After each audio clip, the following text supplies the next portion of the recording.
What's going on, fam, and welcome back. Today I want to talk to you about other jobs that you can do with a degree in school psychology. This is a question that I've been asked several times. I've been asked what I've been doing since resigning from my position as a New York City Department of Education school psychologist, and what are some other jobs and positions that people with my type of credentialing can get.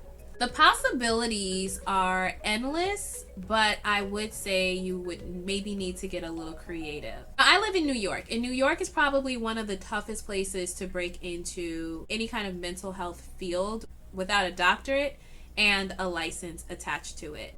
And the state of New York actually won't allow you to function as a psychologist anywhere outside of a school unless you have a special permit.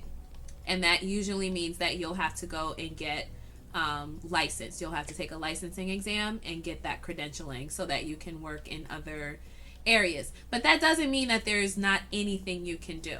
So before I even resigned from the school, I had a second job. And I worked as an early intervention behavior specialist for children with developmental delays, primarily autism.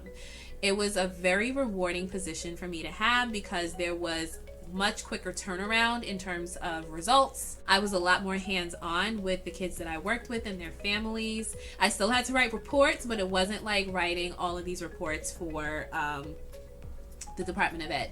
I had a really good team that I worked with. So I think you had a case manager, you had a supervisor, and they worked really well together and they worked really well with me. I did move on from that position when a lot of my team members moved on, and it wasn't really the same kind of vibe. And at the same time, I was moving more and more into the private practice field. Another avenue that I never explored was the concept of being a traveling school psychologist. There were a lot of agencies that would reach out to me and ask me to go and work in like Colorado or Utah, places on the West Coast, because school psychology is still technically a growing field.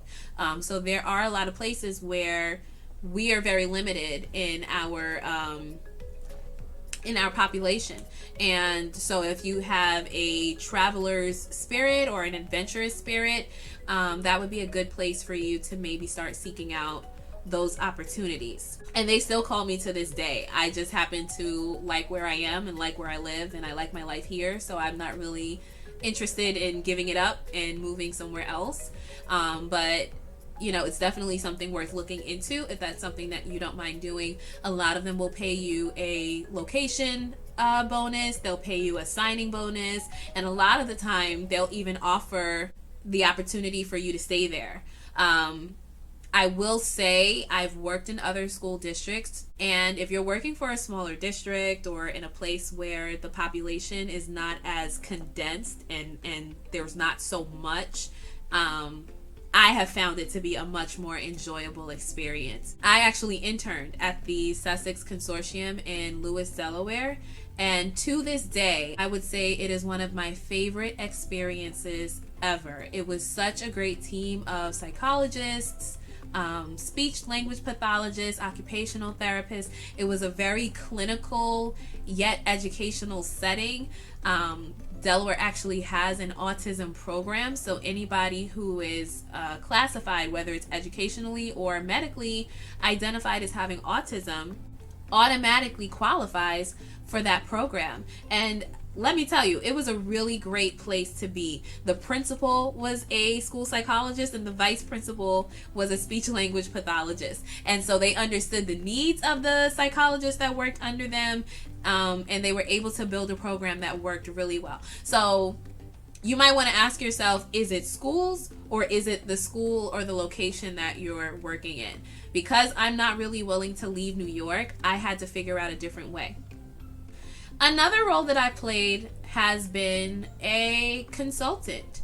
So I've had people who were putting together different programs or products, and as a school psychologist, they wanted my input. So it was really cool to be able to say, yeah, I have this insight, I have this information. Another role that you can look into playing is advocate. So there are people who hire educational advocates to come in and speak on their behalf when they come into a school building. For those who have worked as school psychologists, for those who have been in that position, you know that as a school employee, there are some things that you can't really say, but if you're coming in on the other side and you're coming in with the knowledge that you have, not only of special education law and practices, but also what schools tend to do and how they tend to treat families and parents, then you'll have really good insight as to how you can support a family that's trying to get the best supports and services for their kids. So for those of you who don't know, if you're not following me on social media, I have not made a video in a really long time, and I kept meaning to do this, but life just got away from me. The last title is that of an author. I actually wrote a book called Sometimes I'm Sad. And it's all about a little girl who is struggling with depressive symptoms. It's prolonged. The book takes place over the course of a year. And it actually came from my insight as a school psychologist turned private practice psychotherapist. So anytime that I've worked with kids, I've always benefited from using books to connect with them. In private practice, I came across a lot more kids who had symptoms of depression than I encountered in school, or maybe the presentation was a little bit different because it was a different setting. On top of that, that transition came during the pandemic, not even at the heels of the pandemic, but during the pandemic, where we saw a spike in depression, anxiety, suicidality, those types of things. And what I noticed was that there's a lot of literature on children having depression.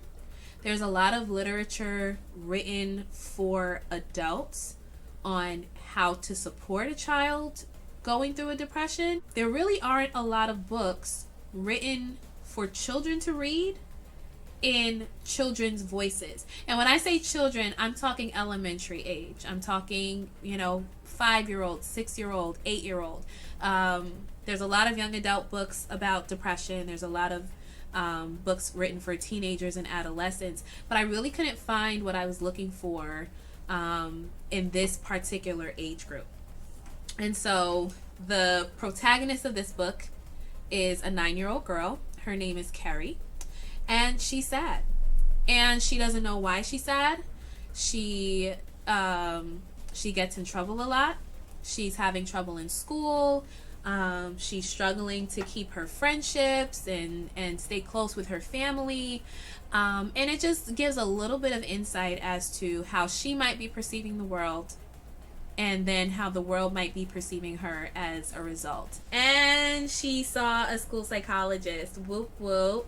Some of you might be familiar with what's going on in this scene over here. And in the end, I wrote a little letter to grown-ups who care. A lot of lighting here, so you might not be able to see it.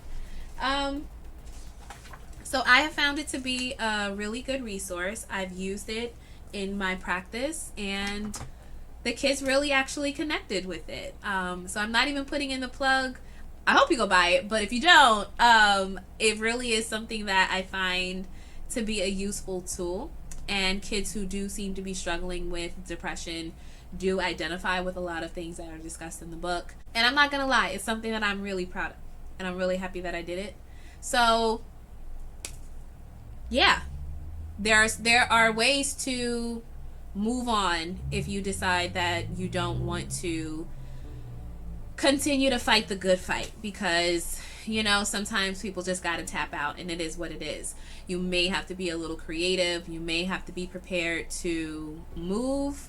I will not lie and say that it has been comfortable. In a lot of ways, it has been very uncomfortable. I know I touched on this in a previous video. It's not that comfortable to not know exactly what your paycheck is going to look like the next time. It's not exactly comfortable to have to pay for benefits out of your own pocket. It's not that comfortable to know if this is going to be a busy week or a slow week. It's not that, things are a lot more uncertain this way, but I'm now almost 2 years out and I'm not mad. I am still not mad. I am still in a good place. I am still not considering going back. And I actually still have good connections with the schools that I left. I have good connections with former colleagues. So if you do decide that this is the move for you, I say go for it. And good luck with everything. All right, you guys, so that's all I got for today. Thanks so much for joining me. I hope that you have been enjoying the Dear Little Sisters series. For young women who are just starting that adulting stage of life, you're not quite sure which road to take, what are the right decisions to make sometimes. So I got some really good words of wisdom from women who have lived through that stage in life and are now more established and living their lives and want to give back a little bit more. So if you know anybody who's between the ages of, let's say, 16 and 25 and they're looking for a little bit of direction in their life, head on over to Dear Little Sister and let me know what you think. And if you have left the school sector, the educational sector, and you have found a good opportunity elsewhere, please don't be stingy. Feel free to share in the comments and I will definitely make sure to shout you out. Thank you so much, you guys, and I'll talk to you soon. Take care.